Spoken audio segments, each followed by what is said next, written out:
Ryan, you know that sound. You know that theme song. You know what you're in store for today. You know I do. exactly what it is. Yeah. Hey, friends. Welcome to another episode of Systematic Ecology.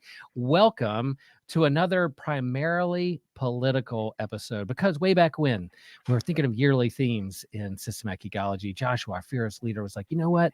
I know what's going to bring fandom together. We're going to talk about religions in our fandom and politics in our fandom, and that'll bring everyone together in perfect harmony. And I think we're on our way there, Ryan and Kevin, don't you think? We're almost Absolutely. there. Yeah. I am Will Rose, one of your hosts, and coming to you live from North Carolina, which has been pretty much under the radar in this election season. I don't know. We haven't had much news come out of North Carolina about politics or swing states. Or we weren't on Daily Show we weren't on the ago. Daily Show a week ago. No, daily. We were daily on the Daily Show there for a while, Kevin. Kevin and I are both coming to you live from North Carolina.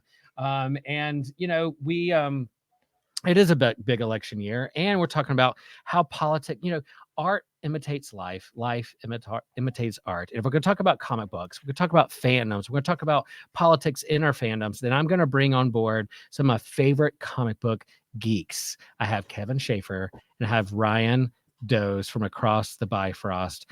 Guys, welcome. I know you're excited about this episode. I texted you months ago when I knew that there was going to be scandal within the North Carolina governor race, and said, "You want to come talk a week out?" And you guys said, "Yeah." I'm actively trying not to bring it up, Will. And you're feeding the bad wolf. I kind of think we're all in agreement of we can make fun of and try to make light of events too. I certainly hope so.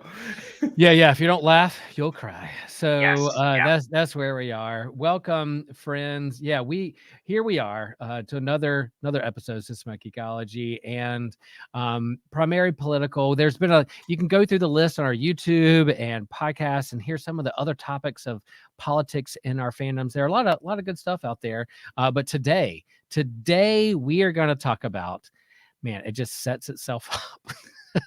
Villains as elected leaders in our fandom. So we're talking DC, we're talking Marvel, we're talking independent, we're talking things out there. We're going to focus mainly on comics today, because I have my comic book friends here that I know have weekly pulls and read comics and go to Comic Cons and meet the artists and the authors behind these stories. But we had an idea. There are times when legit villains run for office in our comic book stories and are elected to office, and then so we said, hey, let's talk about them. And I'm sure maybe we're going to do our best not to get too partisan on here.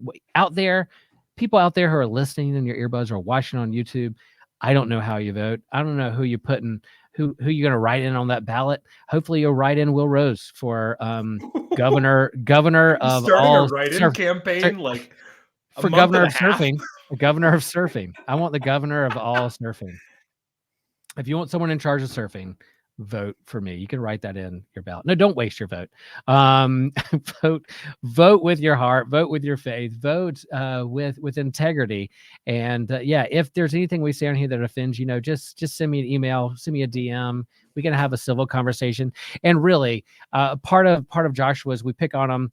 He's one of our favorite hosts to pick on. But in terms of like systematic ecology, wanting to be kind of a role model of how to have healthy conversations in our fandoms and in geek culture and in life in general, why not talk about religion? Why not talk about politics? And then show, there we can have civil disagreements. We can disagree about things, but still be friends at the end of the day.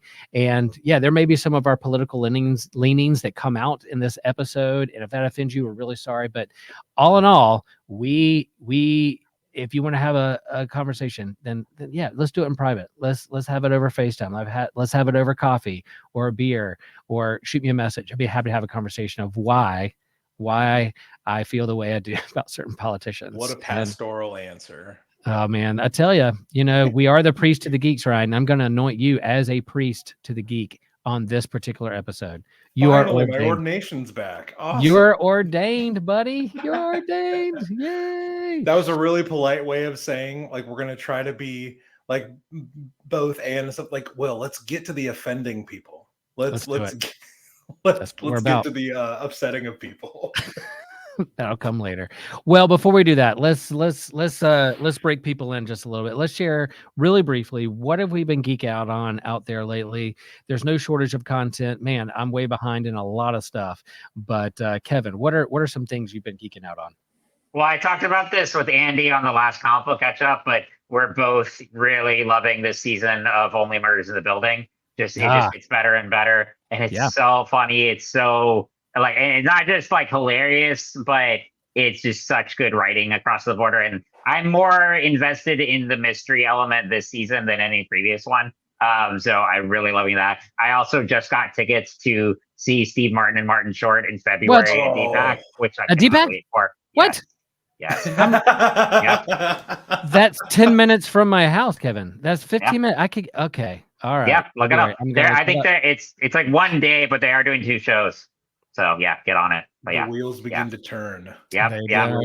It'll be worth every penny. But that and also one other show I want to point out, also on Hulu and also airs on Tuesdays, is English Teacher, which is a new sitcom there through FX and Hulu. It is one of the funniest ones I've seen. Like, it's about oh my gosh, it's about a gay high school English teacher in Austin, Texas, and his colleagues, and it's just like, I would equate it to like New Girl, Schitt's Creek, that kind of style of humor. And it's just rapid and witty. It has this quirky group of teachers that are all millennials, and they're teaching Gen Zers. And the star, Brian Alvarez Jordan, I think is in it. He's also the creator. So like, it's just like, it's so witty. It's funny. It's like, I cannot recommend that one enough. It's probably the best like new original series I've seen in a while.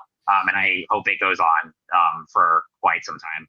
Yeah, I've heard good things. Definitely, I listen to iFanboy Pick of the Week, and one of their media explodes, they're talking about how that show is really, really good. We like Murders in the Building as well. It's our family show. We're a little behind on that just because, there's a hurricane that hit the mountains. I had to get my kids out of Boone, North Carolina. But but yeah, we're gonna catch up. Ryan, what are you geeking out on, man? So I, like Will, I think my life didn't get busier. I just like started to care less about keeping up with new stuff. So I've kind of gone back to the well on a few things. I just recently, with a little while back with the passing of Bernard Hill, I started rewatching the extended Lord of the Rings. Turns out it's still great, and it's a lot of fun. It holds up. Lord of the Rings holds up. There you go, Ryan. There's a good hot take. There's a fan base. You haven't said anything offensive yet. You're doing great. Yeah. Well, we'll give it a minute. What I realized was we started our rewatch on Hobbit Day, and it was also the 10-year anniversary of my wife and I watching Fellowship as our first date that we ever went on. We didn't actually go on a date. We actually just sat in the lobby of our dorm at college, and we watched Fellowship. And like, if a girl sits through a 4-hour movie about elves and dwarves with you, keep her. She's the one. Like, I believe, what do the kids say? Like, wife her up immediately. So that's a lot of fun. And one show that I'm constantly always rewatching is Family Guy. I am on my like dozenth rewatch of Family Guy. Now that, talk about that doesn't age well. Some of it ages fantastically. Some of it does not. Talk about a show that was built to offend. But love that show. One last show I will hype here is a little more serious, but my wife and I just recently got into the show The Newsroom, which is HBO, Jeff Daniels. It's an Aaron Sorkin show. Yep. And I'm an angsty Midwest, progressive, so I love stuff like that. And that was the show where we kind of like, we didn't know it existed, but now we're just like, how did this show not go for like 10 years? Yeah. And so we're slowly making our way through that. And we've gotten to the age, Will, where we're like, oh my gosh, I was in high school when that happened. Or like they're talking about like the real events. And it's been a lot of fun. So I highly recommend The Newsroom if people out there have not watched it. That monologue from the pilot, I see it shared like it still holds up as like one of the most provocative pieces that Aaron Sorkin's written, I would say. You just know Aaron Sorkin got done writing that piece of script, and he was like, "Gosh, I think I'm going to win an Emmy for this." Yeah. Well, it's funny because we're talking about primary political, and that show was supposed to be a part of this series because Joshua was like, "That's one of my favorite shows. You need to watch it." And I'm like, "Man, I don't know about the bandwidth to watch all scenes." So I kind of watched highlights, watched the first couple episodes.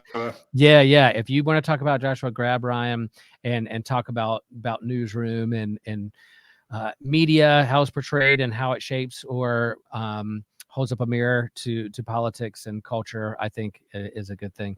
I'll share.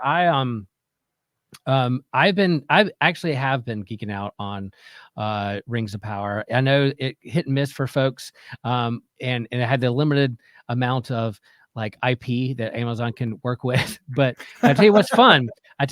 Though. I'll watch that show and then I'll listen to Trip Fuller and Nick Polk talk about it on their podcast. And Trip Fuller's recaps, which is like a 20-minute recap of the show, has me literally peeing in my pants. And the way he talks about the scene shifts and the characters and what's going on and sound effects he's using. And then I heard that like he practices the recaps as he's walking his dogs out in his neighborhood. His neighbors are watching him go, what is his man talking to himself about? And now that I know he's doing that in the neighborhood, makes me so happy and brings me so much joy that like now it makes me want to watch the show and then be like, okay, I can't wait to listen to their takes about it, because Nick is like has a PhD literally in Tolkienology. And Trip is no slouch when it comes to that either. So and I'm geeking out at Theology Beer Camp here in a few weeks. I'm gonna be hanging out with Ryan. It's a big Tolkien Lord of the Rings theme. Rumor has it that Trip Fuller is going to dress as Tom Bombadil for cosplay karaoke, and I can't wait for the big hat and a feather in his hat, and yellow boots. I don't know. We'll see if I can't wait. More than anything. All right, there you go. Well, looking for a sound effect. I know I would say go straight to the Godzilla one, but I don't know. I can say just the Godzilla one is the best sound effect we have, but I don't know. Yeah, I don't know. There we go. The magic. There we go. The magic of it all. The magic of it all. I could tell. I could tell Ryan was impressed. Yeah. So we're talking about, all right. So villains in our fandom who are elected to political office. And first, I feel like that as we talk about this, we got to talk about that in terms of if we talk about like comic books, they're fantasy, they're sci-fi, they're superheroes, superpowers. It's teenage boy fantasies of being superheroes in the world. But within these particular comics, we've talked about it before. I've talked about it with my friends here on the podcast that art imitates life imitates art, and there's nuanced storytelling here about what everyone wrestles with in terms of life. Is there what makes a hero? What makes a villain? Is there a higher power that guides things? What is the corruption in our daily culture that we're a part of? All those things come out in our storytelling. And I think when it talks about politics, there have always been political satire, political cartoons in the newspapers. So even before like superhero comics, there have been comic strips of satiring political leaders or for propaganda of what's going on in the world, whether it's World War I, World War II, or portraying the other enemy, or trying to sway voters to perceive a political candidate in one way or another. And I think not only do you have like partisan wars, but you also have, wait, where did that go? Here it is. Bring that back. Why want to do that? Come on now. I could watch this for an hour. I know. I tell you, me wrestling with the banner. You have partisan wars, but you also have culture wars. And I guess they just doesn't want me to do that. Who's cutting that off? Whatever. Culture wars, pop culture wars within our fandom. There's Comicsgate, there's gatekeepers who, in terms of whatever culture war, or even like whether it's Star Wars versus Star Trek or a political, social issues, race and racism, gender and sexuality come up in our comics. And people ask all the time, like, why are you getting so political? Why are you doing this? I don't want this in my fandom, but it's always been a part of that. Ryan can't wait to talk. Like, isn't there like a whole character who's dressed in American flag punching Hitler that started kind of this stuff? I don't know. Don't get too political. Don't get too political, Ryan. Ryan, I know you can't wait to like pop in. What's going on there? I want to quote a great fandom philosopher who once told me, his name is Joshua Knoll. He told me once, the idea that comics have not always been an art form that, you know, has used propaganda is hilarious. When people nowadays say like, oh, I can't stand propaganda in my comics. It's like, you're going to have to go back to the beginning of the medium, you know, to find something that wasn't in some way tainted by some form of propaganda. I mean, come on. The first appearance of Captain America, he is punching Hitler in the face. A little side note, we weren't even in World War II yet. Like, so that is a political statement. You know, the men that were running newspapers in the 10s and 20s and 30s, they used political cartoons to get their message across. Right. In the Silver Age of comics, in the 60s and early 70s, most of your villains are just commie bad guys of the week. So this idea that like, well, at one point back in the day, comics were pure and they had no political messaging or affiliation whatsoever is complete and utter bullcrap.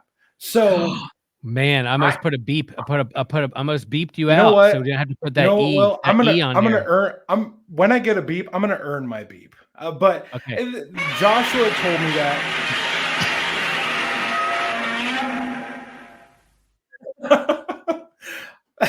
Kevin already referenced it, and I still didn't see it. I love it. That was perfect. Now I can only think of Blue Oyster Cult songs.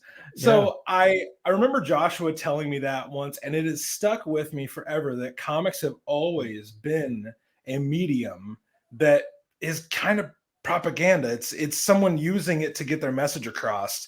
Stan Lee did it. Jack Kirby did it. All the greats have done it. Most of the modern people that write and create comics, they have a message to get across. A lot of our comics we're going to talk about today is the author or, you know, the company or whoever editor trying to get a message across. They've always been used for messaging. Yeah, I think, you know, I think if you even go back to like the cave dwelling art where people are first articulating stories on cave walls, you know, cavemen and women. I bet someone looked at it like, oh, that's so partisan. You know, let's stand up for the mammoths. Why are you doing that? But yeah, like you said, that that's a political debate I would listen to. Yeah, I forgot who said it. I think it's a person of color, might be Du Bois, who was like, all art is propaganda. All art is propaganda, and all art is portraying a particular view or understanding a worldview that you're perceiving out there in the world, or what you wish it would be, or what you're experiencing. So, of course, these comics would do the same. And Kevin, you know, as someone who works in disability advocacy, you've used your medium in graphic novels and comics to portray how you're perceived or how to advocate for those who experience the world that way. So there's always this kind of like understanding of like, you can call it politics, but politics is just common life of the people trying to do common life together.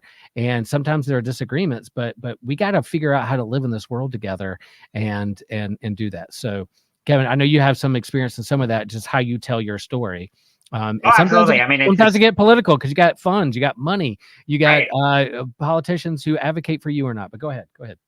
No, I mean, you said it perfectly there. And I mean, I'm wearing an X-Men shirt. I mean, which like have always been, like shocker. X-Men have always been, there to represent racism, homophobia, like marginalized communities at the hands of oppressors. And it's been that way from the very beginning. But I mean, I think, that just ties what you were just saying ties back just into the importance of representation. And I mean, storytelling can be used for, I think ultimately when you're writing, you want to make telling a good story the number one priority. But to dismiss the idea that like you can have themes and you can have messages in there, that's all part of the story. Like you should absolutely have those things in it. And like you said, especially in comics and other mediums, it has been that way from the very beginning. So all the people saying, "Oh, this is so new," and this is like trying to like brainwash me. No, that's really not how. Go easy on them, Kevin. They just don't. Yeah. They just don't know better. So didn't Google we are gonna 10 more seconds to find out that what they were saying was garbage. Right. Oh man, Ryan's gonna get the messages. I would just like to say I was invited here. Of course you were. Of course you were, and then we wouldn't have any other way. So we are going to talk about some villains that were elected or running for political office in our fandoms. There's 4. All right, folks. This is a teaser to hang in there to the end. So first, we're going to talk about Lex Luther. Even though I have the same haircut as Lex, I don't have the same political leanings. Just for the record, and I don't have $1 billion. You have a Hackman-esque look today, Will. That's right. So Lex Luther. Then we have Norman Osborn. We're going to do Kingpin, Wilson Fisk, and then our favorite trickster god of lives, god of mischief, or maybe just a god of storytelling, is innocent of just telling stories. Loki, your favorite Asgardian villain, Loki. So those 4 we're going to talk about, maybe a little bit more, but those are the ones we're going to focus on because it actually happened in the comics themselves. So we're going to start off with Lex for president. Back when, I tell you, there's a particular candidate who was running for office in 2016 who also was a billionaire who owned a lot of property. One of my friends posted, "Didn't Lex Luther run for president once?" And I was like, "Yeah, Doug, you were right. You're right. Lex Luther did run for president." And I had to go look it up when that happened and kind of explore a little bit. But I didn't necessarily follow this story all the way through, but our friend Kevin did. And so, back in, I think in 2000, way back in 2000, I think Ryan was like 2 years old then. But there was a particular story, Lex for president. Kevin, share a little bit what's going on in this particular story arc with Lex Luther. So I actually kind of will look at, there are several iterations of Lex as president and political figure.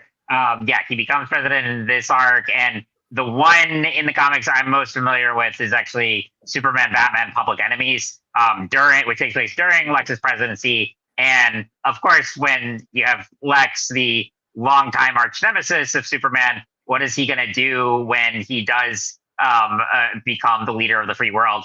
He will make Batman and Superman fugitives. And so he hires both superheroes and villains to hunt them down. It's a great Superman Batman kind of buddy pair story. That one I highly recommend. But you have the Lex for President arc, which obviously Lex has always had. The version of Lex we know that really came to light in the Bronze and Silver Age, because if you look at the original appearance of Lex Luthor in Action Comics 23, he was a mad scientist and not the bald-headed mastermind that we know and love to hate. But I would say, honestly, the best interpretation of his leanings as a political figure to understand how he gets there is actually in Smallville, because you see the full, I think it is one of the best depictions of Lex, for one. Part of that is Michael Rosenbaum's performance. But there's one episode in particular called Lexmas, which was in season 5, where Lex has kind of like an It's a Wonderful Life story happen to him. He gets shot and he goes into this dream state, and he has this vision of what his life could be if he gave up all his, mad ambitions, and he, settled down, had a family, resumed his friendship with Clark, and just was a good person. And he has this great life, but then tragedy strikes him. And he realizes that if I want to become, quote unquote, one of the people and have those things, I also have the risk of losing them. And he doesn't accept that. And so that's when it's the turning point for him, where he says, nope, I want it all. I want the power. I want that. And that is the turning point of him as a villain, which I think is a fascinating transition. And that really helps understand why he is so obsessed with power, with himself, with, wanting to remake the world in his own eyes. And so I highly recommend watching that episode of that storyline, because then he goes on to run against Jonathan Kent for senator. He'll eventually become president. He's been president again, both in the comics and then Justice League 2 is the animated series. I would go back and watch that. That's you get to see in an alternate universe where he is president there. But yeah, I mean, I think some of the key elements of Lex as president and political figure is that obviously he sees Superman as the biggest threat and he wants to eliminate him. But beyond that, I think even with his obsessive nature and his ambition, he still sees himself as the hero. He wants to, because the reason he hates Superman so much is because he doesn't want a foreigner, an extraterrestrial to be like the protector of humanity. He knows how smart he is and like how much resources he thinks humanity, and with him at the center, should be the one to to be the leader of society, to make things as they are. He doesn't want some all-powerful being coming in and being the representative hero for everyone. So make Smallville great again is what you're saying there. Maybe. And I mean, I will just say, so in the Man of Steel storyline from the 80s, which came after Crisis on Infinite Earths, it was the revamped Superman origin, really pivotal comic for Superman. And like Lex was, I mean, this is just a fact. He was based on Trump and Ted Turner and other kind of like billionaires at the time, even just like aesthetically in the art. So, I mean, there are undeniable parallels there, regardless of your political leanings. That's just, I mean, it is that's more fact. And there's something about like politicians who have money, wealth, influence, power, where we look up to them and like, oh, they have money, they must be successful, they must know what they're doing. Then maybe I could be like that too. Oh, save me, make me a billionaire, whatever. You must be successful, in terms of not only the system. I mean, to think critically about the system that was bent toward their privilege to get what they had, or this kind of legacy gifts of inheriting these billions. But anyway, there's something about like tech bros / billionaires who have power and influence. They were like, oh yeah, sure, run for office because we want to look up to you. I think Lex is interesting because Smallville gives them some background and gives them almost sympathetic because they were friends at some point, and then they kind of split off. But in the comics, Lex Luthor is like, look, he's this billionaire who's jealous of Superman, that he's getting the attention in the headlines, not him. And why are we going to let this alien, this foreigner, this immigrant get all the attention? And when it should be us here, Americans, come on, rally with me, and those kind of things. So that tensions has been there. And interesting that, in terms of the creator of Superman, we're two Jewish guys who during the First World Wars, who are like, let's think through like what Superman is and then who the villains could be. But I think it's interesting in terms of, the stereotype for politicians. Like, there are good politicians out there. There are people who want to make a difference. Politicians who are local or government who are like, look, I want to advocate for my neighborhood, my city, my country. We're not saying that all politicians are corrupt, but it's interesting, the stereotype of Lex Luthor and then what we see portrayed in the debates we're seeing on TV, how it could be kind of similar. Ryan, you're a Marvel guy, you're a Thor guy, but you're no slouch to DC. And what are some things with Lex Luthor that strike to mind with this particular theme we're dealing with? So Kevin brought up something that I think is across the board for most of the villains we're going to talk about today is fairly accurate in most of their iterations, especially for Osborn, Fisk, and Luthor. They are businessmen to a certain degree who are very authoritarian in the way they run their companies, their criminal organizations. They believe that they are the one that can get the job done. Yeah. However, you define the job, whether it's stopping Superman, whether it's, being the kingpin of New York crime, or if it's, getting Spider-Man, all those things, they believe they're the one to do it. And I think in a lot of these stories of them running for political office, it is kind of a critique of what American fascism would look like, what it has looked like in the past. I think it's kind of brilliant how Lex is this archetype for he's an archetype for a certain type of supervillain. He's not the Joker. He's not, supernatural. He's not that. He is a very normal person that, like Kevin said, he sees himself as the hero because he's set himself up in this, he's set himself up like a demagogue where he's the one that's going to get the job done. He's going to oust the foreign Superman. And if people would just get on board with it, that would make his plan go a lot easier. Lex is such a good case study in how real politicians at times go about getting their agenda done, is how Lex is portrayed in this cartoony superhero animated way. But he does speak to what real people have tried to do. Yeah.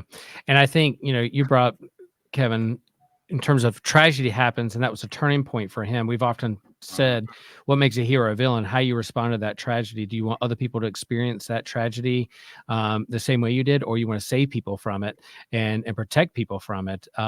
But that tragedy is like, it's nuance there in that story, but there's here is this kind of thing of like, I know what's right, and it's my way or no way. And I think that's where, in terms of where we are in present day politics, that we have these algorithms that we set up, we other the other people, and it's my way or the highway, or no way. We can't have conversations. I'm going to label you. I'm going to other you, and if you're not on my side, then I'm just going to have to fight against you. So there, turns out, coming across the aisle, having healthy conversations, it's tough. I don't know. I mean, there's definitely iterations of the DC universe of Lex and Superman coming eye to eye, and even in Smallville being friends and coming together. Like we gotta, there's a bigger external threat we have to get together for, but there is that sense of power, influence, jealousy, ego that gets in the way of what's good for the people in society around you. Well, can I just follow up with one quick question to Sure. Kevin?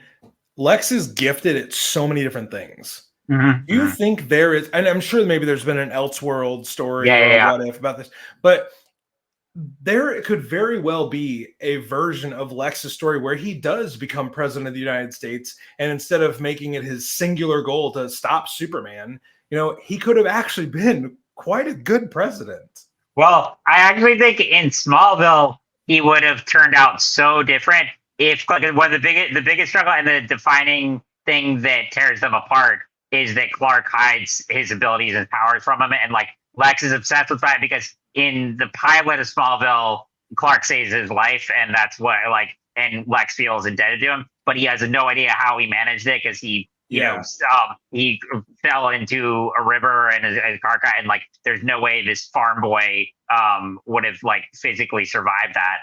But so if Clark had been honest with him, which you understand too, his reservations there, wanting to protect himself and his family, but you wonder, in that universe, if they had been honest with each other from the beginning and helped each other, I think it would have turned out they could have actually been more united in thought. They could have worked.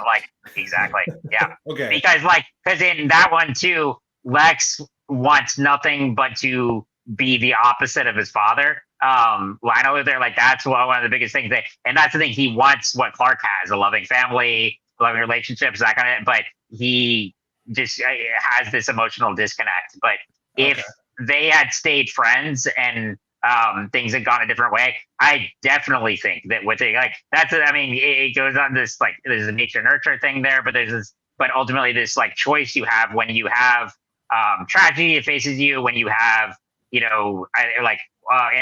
he has a very dark background in that one universe, particularly when they get more and more into this storyline with his late brother, one of his mother. It's oh my gosh, you feel a lot more sympathy for him. And so, but absolutely, I think, because I do think if billionaires use their resources for good, the world could be a better place. I think it's very hard to not fall susceptible to evil and despair. And when you have everything handed to you, or not necessarily everything handed to you, but you have so much, you live in this other side of reality And you and again, like we were talking about earlier, you get into this like, oh, I can be the hero here, and I'm all knowing, and that ego can destroy you. But absolutely, I think if like Lex had humility, and if he and Clark become friends, and he let go of some prejudices, and Clark trusted him,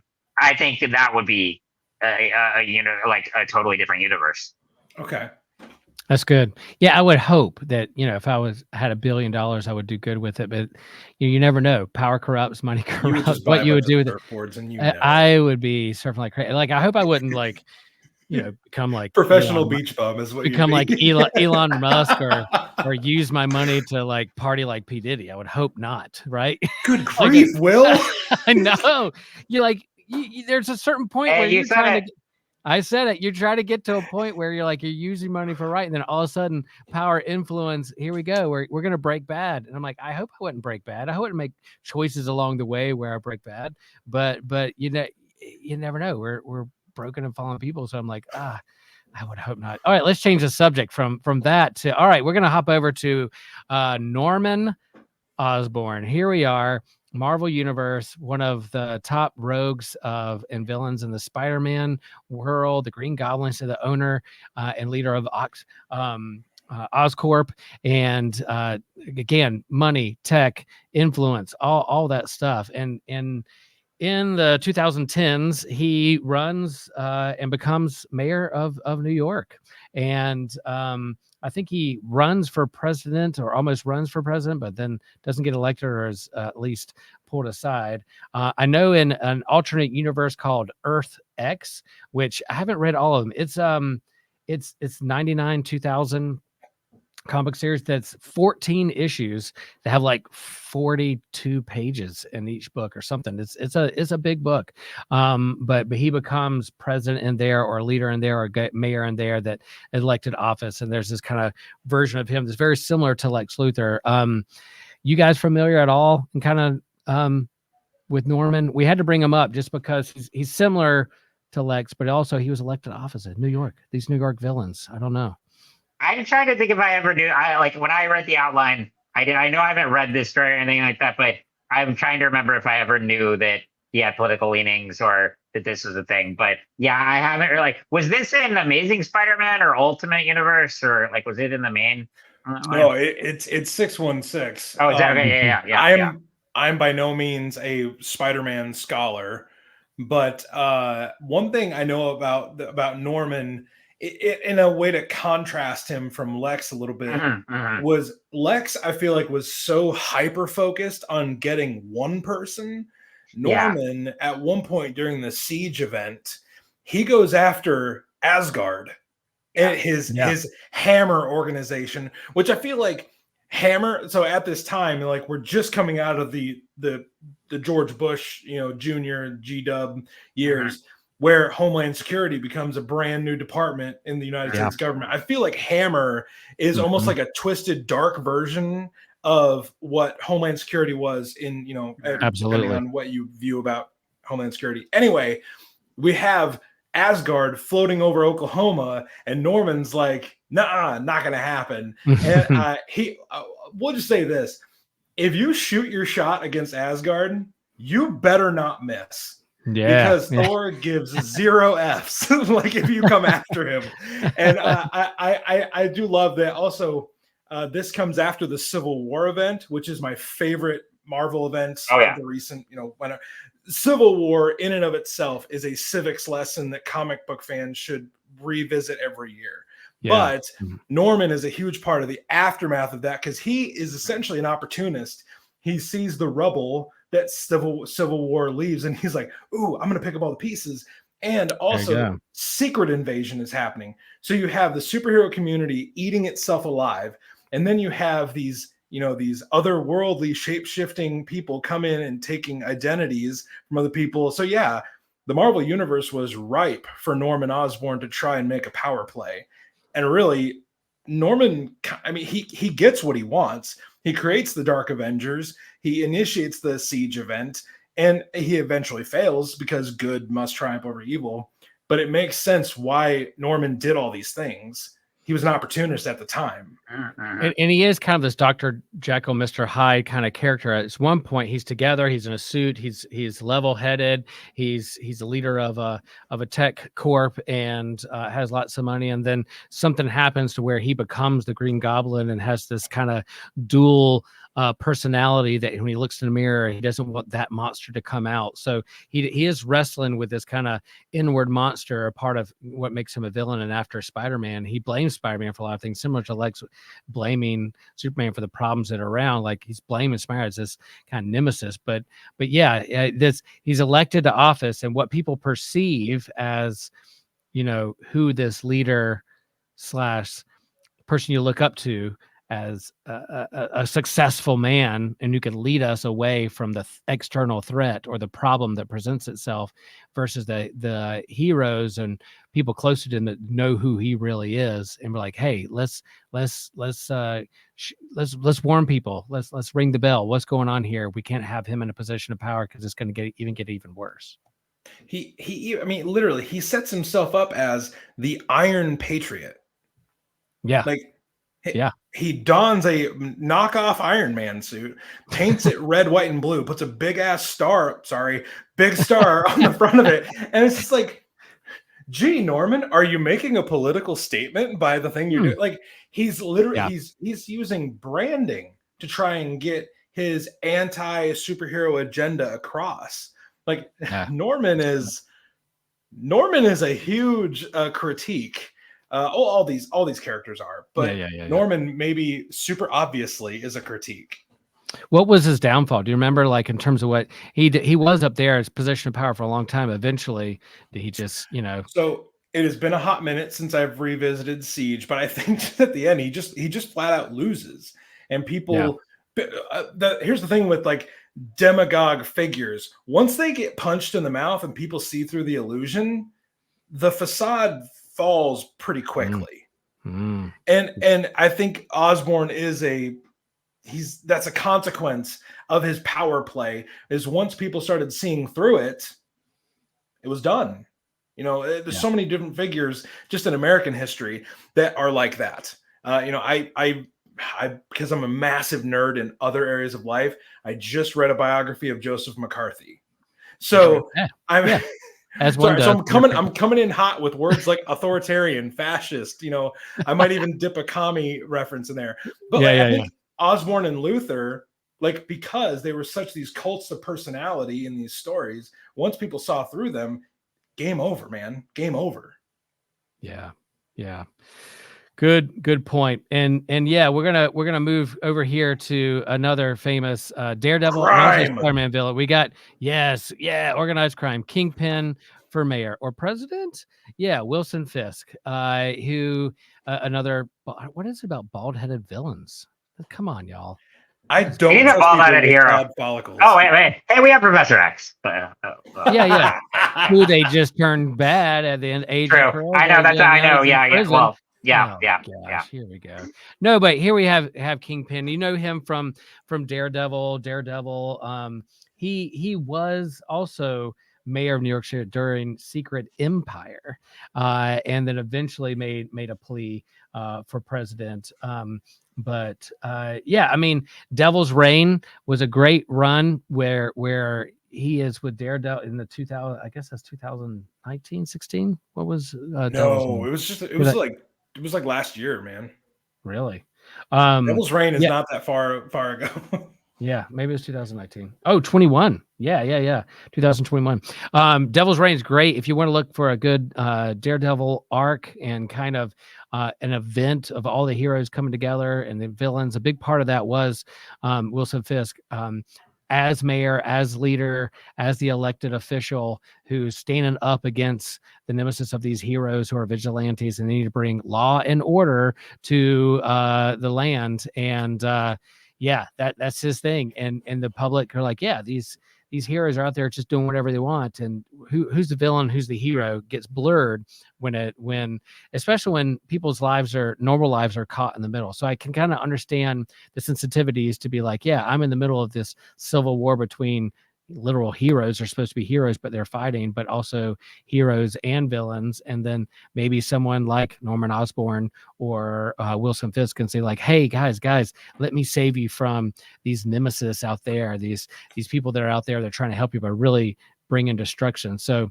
thoughts on Wilson Fisk, especially during Devil's Reign or Daredevil and Hell's Kitchen, going from like a crime boss to an elected official because people trust him?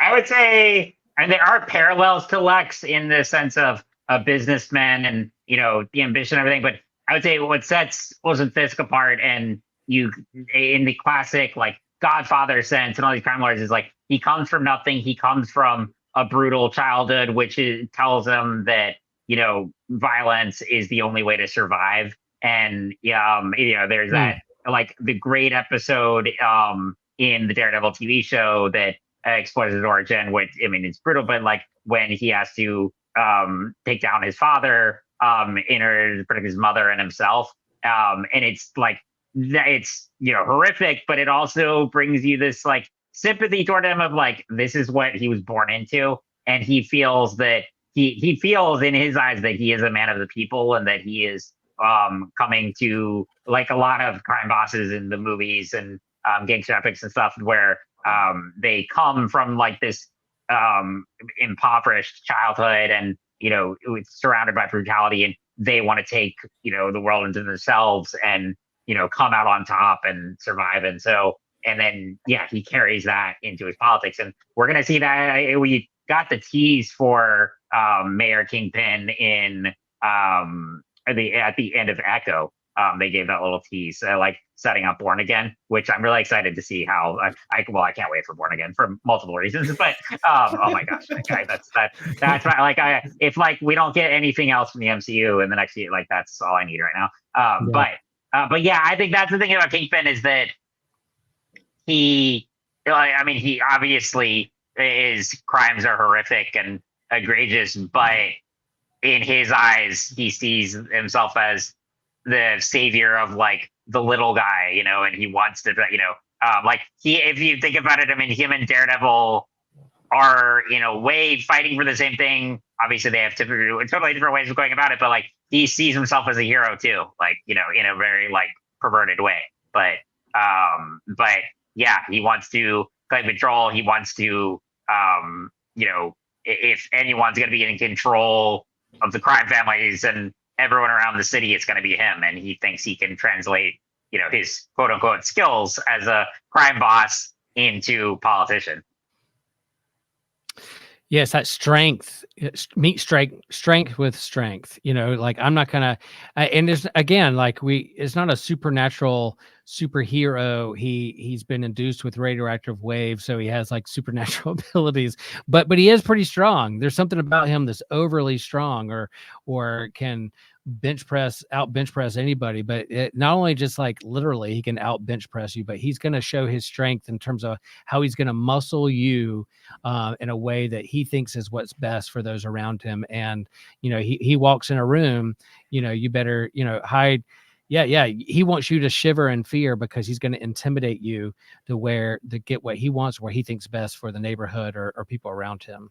And Ryan, what I meant by like him and Daredevil having like fighting the same thing, I don't mean like that I mean it in a sense of like he wants to run the city the way he wants and like the way he believes in. And obviously Daredevil wants to end the corruption that Kingpin proliferates. Yep. I think Fisk is all of them are very unique in the way they approach power. But Fisk, I think Kevin hit on something very, very important. Fisk is not a generationally wealthy you know, playboy that makes a power play based on a prejudice. Like, nice. I think Fisk sees himself more as like a Robin Hood figure. He's much more populist driven and especially like Devil's Reign. He's like, hey, I know I have this I have this history, everybody. I know, but I've done a complete about face. I've done a 180, and now I'm the Law and Order candidate. Perhaps hilarious. He's been reborn. He's been reborn, maybe. Yeah. Well, I'm gonna try to do this diplomatically. Okay. The idea that a career criminal, someone that has broken the law so many times, would then all of a sudden be like, no, guys, I love the law. I love the justice system. Something about that should definitely worry you. Something about that should make your antenna go up and be like, I don't know if this guy's on the up and up. So, but at the end of Devil's Reign, to give, people who maybe haven't read it, it ends with someone who is actually standing up for justice, actually standing up for the little person, who is actually a populist in the ways that it actually counts, and not just in rhetoric. You have Luke Cage stand up and be the man of the moment that New York City actually needed. And I think Zdarsky in writing that is like, Luke Cage was the guy that series should have ended with doing the thing he did. Like, nice. I absolutely loved that choice at the end there, because Luke Cage is a great series. He's idealistic, but also like he has the record to back it up. And I just love how Zdarsky balances Fisk against Cage, because they're both strong figures, but they're strong for different reasons. Yeah, super Great good. point. I agree. And yeah, I can't say much more than that other than like, yeah, totally agree. And I think there are some similarities with these villains, but also, yeah, they're unique in terms of how they exercise their strength, their power, influence of what they're looking for out in the world. And I think it does. Again, these comics hold up mirrors to our society, and we could say, oh, why are these comics being so political, or their agenda or whatever? Like, yeah, we're reflecting what's going on around us anyway, and how can we work? How can that help workshop for us and thinking critically what's happening in our real life and how we take care of our neighbor and who we elect as our leaders. Well, can I just, one more thing that I forgot to mention there? 100%. At one point in Devil's Reign, the heroes of New York City realize that they can't beat Fisk the way they've beaten him in the past. They can't just show up, beat up all of his henchmen, and then send him to jail. That's not going to work this time. And I think it's Jessica Jones has this realization and says to Luke, we have to beat him where it counts. We have to beat him at the ballot box. And Tony Stark starts, funding the campaign and all that. The superheroes actually they weirdly put together this fundraiser to make Luke the mayor of New York City. And I think that is a little tweak in comic book storytelling. It's not the sexy smash him up, kapow, kapow thing, but that was the way to beat Fisk at that point. You had to actually oust him from office in a democratic way. And I think, again, to shower praise on Zdarsky for that. It was a great way of presenting that problem solving of using the democratic system that most of Americans will say they absolutely love. That we elect our officials. Yeah. And sometimes they got to go. So. Yeah. And I think that's a good point. And, we're about a month away from a pretty big election, and maybe we can exercise our right to vote. Yes, this year. This year, pretty big. I don't know if you've seen some commercials, a few commercials out there. I have. I've never been so happy for paying for ad-free stuff.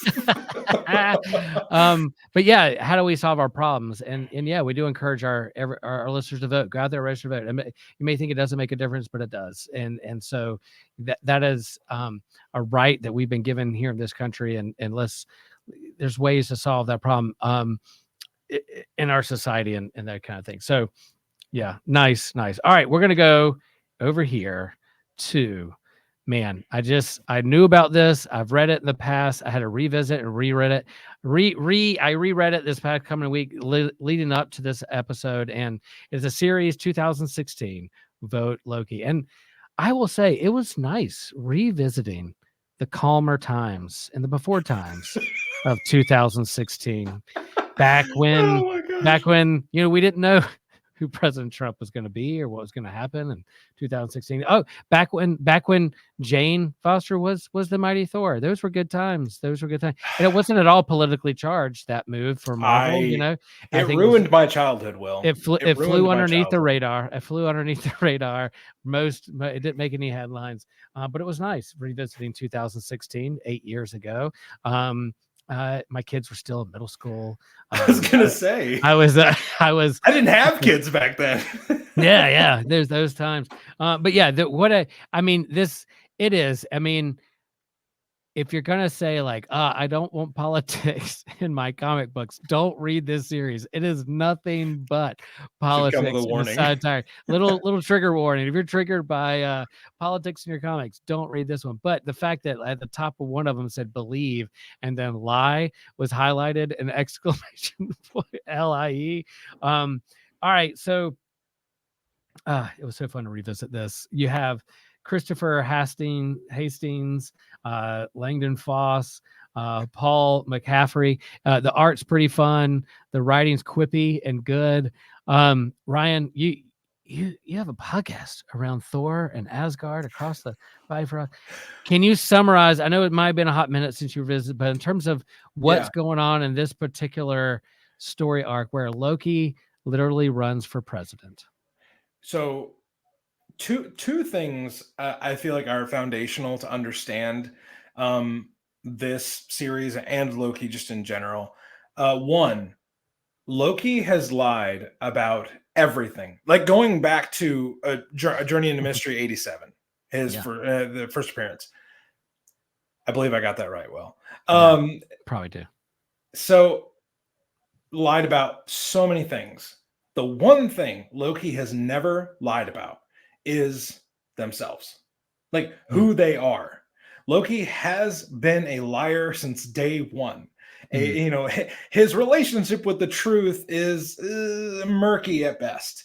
And I love that about this character in this series. Another thing about this series is it was done in 2016. It was done as a comparative analysis with a comic book character and the political landscape that we were moving into. And I don't think any of us, if we were transported back to if we talked to ourselves back in 2016, we're like, hey, what are the next 8 years going to be like? People will be like, oh, nothing crazy will happen.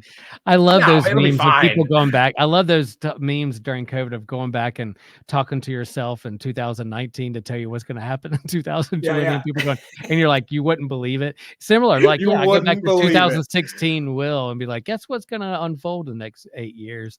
We should have known at the beginning of 2016 when David Bowie and Alan Rickman died back to back that like they were yep. Oh my God. That's when we knew we were in the simulation was broken after that. Yeah. That's for sure. Wow. Now I'm really sad about that. I know. Sorry to bring that up. No. But I literally did see a meme that was like, I'm not saying David Bowie was like holding the universe together, but look at everything that's happened since he died. Heck yeah. Oh my gosh. Oh man. Yeah, just, go ahead. The thing I love about this is they use Loki, the like god of lying, as a perfect stand-in for a lot of different political tropes and things that we make jokes about all the time. Like, can't trust a politician. Well, okay, who better to make the political figure in this series than the guy literally known for lying? And I think this series is also a little bit prophetic in the way that it displays political violence within a campaign. Mm-hmm. It pokes fun at itself in the branding. I mean, the covers for this series alone are absolutely fantastic. Yeah. I will just stress what Will said at the beginning. If you have a weak stomach for political satire and political critique, I would stay as far away from this as possible. But if it's too much a part of your reality and it stretches you out and brings you anxiety just in real life, I understand the argument of like, I get this enough in my real life. Why do I want this in my comics and entertainment and escapism? So there are times for that. But the same way, like in the church, they'd be like, oh, we should keep politics out of church. I'm like, wait a minute. We do worship a rabbi who is executed by the state. Let's think about he's public execution for public execution. Yeah. Execution. So like, yeah. And that we stand by our privilege. I don't want that in here, but if we're talking about our common life together or how we work these things out or workshop or play in the sandbox of how to solve the problems in the real world, then maybe sometimes we need to have a cautionary tale or hold up a mirror and look at that and read it. And if it does strike a chord, if it does trigger you, if it doesn't sit well with you, then maybe ask why is that? Why does it bother you? Yeah. You Preach, know, Pastor. yeah. You if it bothers you, then you need to ask why does it bother you, and go deeper. And this, I am glad I reread this now. I read it lightly in 2016. I can't read something lightly like this, but I was familiar with it, the cover, dabbled, but reading it, word for word and paying attention to it really well now, looking back on 2016, where we've been in 8 years, it really is like, oh my gosh, where we've been, what it was saying. I highly recommend this series. I mean, yeah, it starts off with Loki interrupting a presidential debate and breaking up political violence and becoming the hero. Often our politicians create a problem just so they can swoop in and solve it and say that they're the hero. And here is Loki doing the same in this series. And then you have this again, when it talks about news or fake news or journalism and partisan news channels that, I go to my gym and I see 8 TVs and every single one of them have a different news channel that are saying different things against the others. You're like, oh, who do I believe?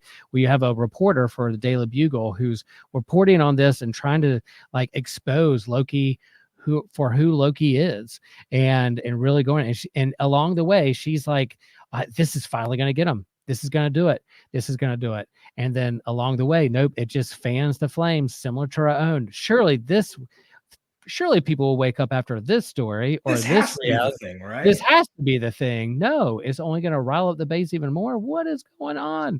And so that was fun. I can't say fun to read, but definitely it was a cautionary tale of being like, yeah, look what's going on here.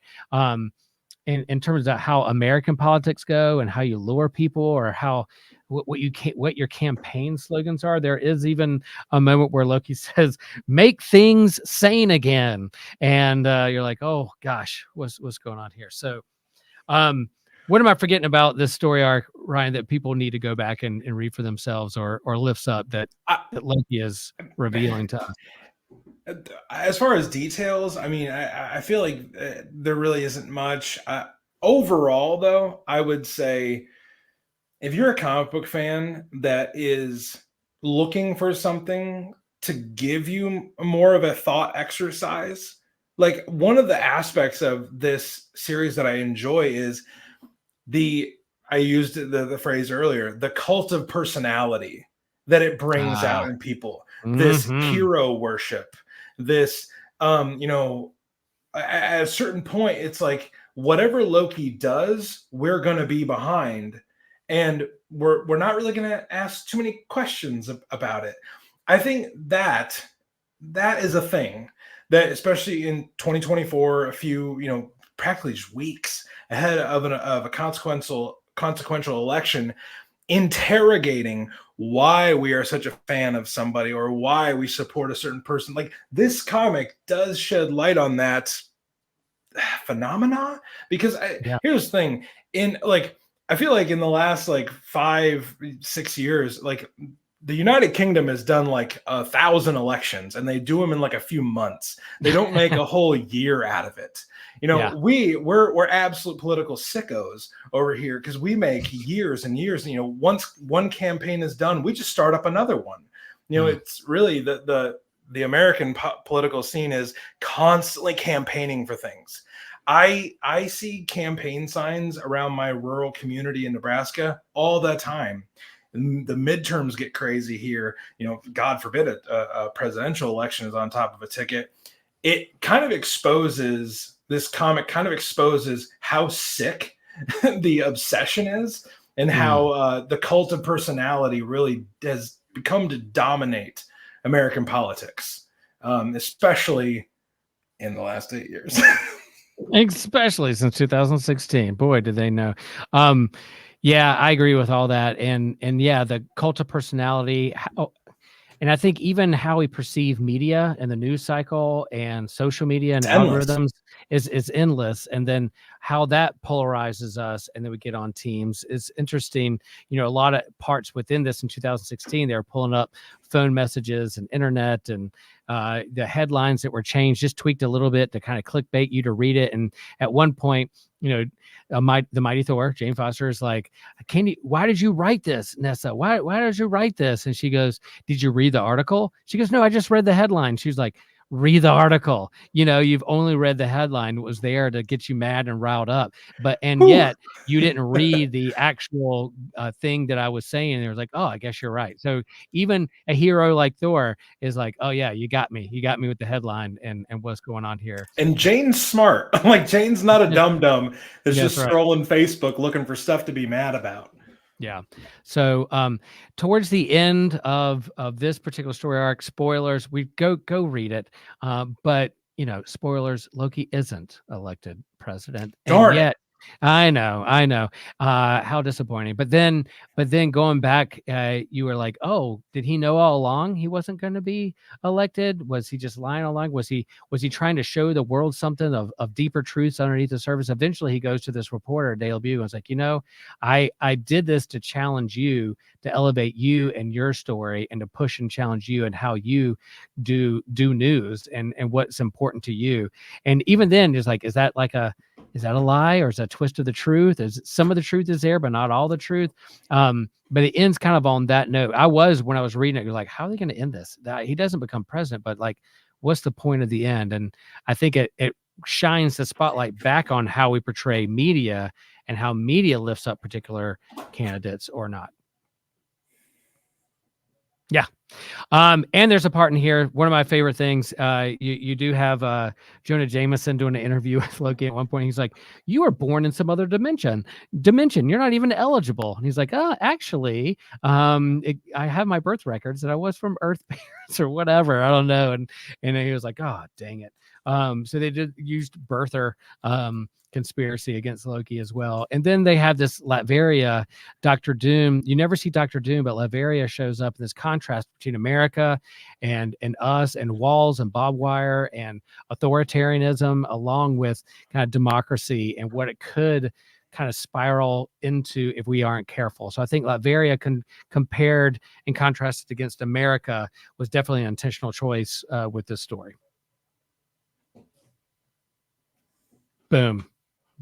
All right, there you go, folks. Lex, Norman, Wilson, and Loki. There 4 guys. Are there a couple others out there? Maybe we're forgetting. There are other villains who are in elected offices. I mean, of course, Dr. Doom. There's definitely authoritarian political figures within the Marvel universe, DC universe. But are there any others out there? You mentioned one in the Penguin. Yeah, share a little bit about that, Kevin. Well, he's mayor, both, of course, in Batman Returns, the classic. But then comics-wise, one I'd recommend is Batman Earth 1 by Jeff Johns and Gary Frank. He's a mayor in that. And so, yeah, because I would say Penguin, kind of like Kingpin in a way, also that, like, outcast at birth, like abandoned by his parents, and, like, then comes up and rises to the top and becomes a crime boss. And I don't know if anyone's watching the current Max series, which I do highly recommend. I think it's great. Nice. But that also showcases this, like, crime saga and his background and origin and everything. Yeah, I'll reveal too much of my political leanings, but there's a candidate out there who reminds me of a Batman crime boss villain. I won't say who, but maybe you can know. Yeah, you can miss him. Golly. You've Ryan. kept it so close to the vest the entire time. I know. Here's a political character. It reminds me of a Batman rogues gallery. But let's all right. So there's going to be a bonus question here at the end that you're gonna have to go over to Patreon and do. We're going to reveal, out of these 4 candidates, if we were forced to vote for one of them, who would it be? And to get that answer, you're going to have to go over there and hop over to Patreon to get that answer. But Ryan, you have a recommendation or another villain out there that you were thinking of? I do. So I know we've been talking about villains this entire episode. I would like to recommend people go and check out one issue of Marvel What If from 1981. It's the beginning of, in real life, it's the beginning of the Reagan years. And Marvel puts out an issue that has an inauguration scene all over the cover. And the question posed to the reader is, what if Captain America had been president? Wow. Now, it is keep in mind it's it's like a 15-page Marvel what if story, but it does bring up some questions about would Steve Rogers have actually been a good president. I think it's a compelling issue. There's also a book that I will just recommend. A friend of mine named Professor Mark D. White wrote a book a few years ago called The Virtues of Captain America. And it is a great companion piece for any comic book fan that wants to have a politically informed discussion. And I know Captain America, Steve Rogers, is often the focal point of a patriotic America, rah, rah, rah, conversation in the world of comics. That book, The Virtues of Captain America, is indispensable for that conversation. So that's just my quick 2 recommendations. Cool. Out of what we talked about today, Kevin, some other recommendations or what we recommend of all the things we talked about, people to focus in on, what would you say they go to if they want to go deeper into this? I do really enjoy going to the Lex stuff. I like Superman and Batman Public Enemies a lot. Maybe not the most deep story in terms of it, but a really fun one, both the comic and the animated movie that takes place during the Lex President era. And then Smallville too, for the more deeper look at Lex's transformation. Man, yeah, it's a Jeff Loeb story, Public Enemy, is it not? Yes. Yep. I might check out that cartoon. That's something there on Max. I think you can go after. Yeah, and I think my recommendation, I'll just go back and read Vote Loki. It's an amazing piece looking back where we were 8 years ago and what it was predicting or the cautionary tale it was bringing up. I think it's pretty good. I think it's pretty good. Folks, you made it to the end. You made it to the end of the episode. And I tell you what, if this particular YouTube video, if you're listening to your pods, hop over to YouTube, like and share, review. But if this or any of our videos gets 50 likes, I promise you, I will dance in a field of flowers, frolic in a field of flowers, and you will get the joy of viewing that Be Frolic through Flowers. So I hope it's October. You got to get going. I know, Yep. I'll get a bunch of fake flowers and just make my kids hold them up. Frolic through the fake flower aisle at Hobby Lobby is what he'll do. Right. Plastic flowers all around me, and I'm frolicking through them in the air and sir, we have security alert on aisle 3. Can you please get the crazed man wearing a leotard? And it's Sunday, so he shouldn't be in here. None of us. He should not be in here. He's wearing a Lex for President shirt, and we need to get him out of here. But yes, review, share. We appreciate everyone. We know that political tensions are high out there. It's hard to watch the news wherever you are. We have debates, we have scandals. People don't know what to do. I'm nervous what's going to happen after November for our country, but I'm cautiously optimistic. And I encourage you to go out and register to vote if you aren't, and participate in this gift that we have, the freedom of democracy and be able to vote, which a lot of people around the world do not have. So head out there and do that. I really think Kevin's awesome. I think Ryan's awesome. And sometimes I think I'm awesome. But, all of us together are really triple awesome. If you have questions, thoughts, ideas of what we didn't cover, what we should cover, reach out to us and let us know. And always remember, share the faith, share the geek.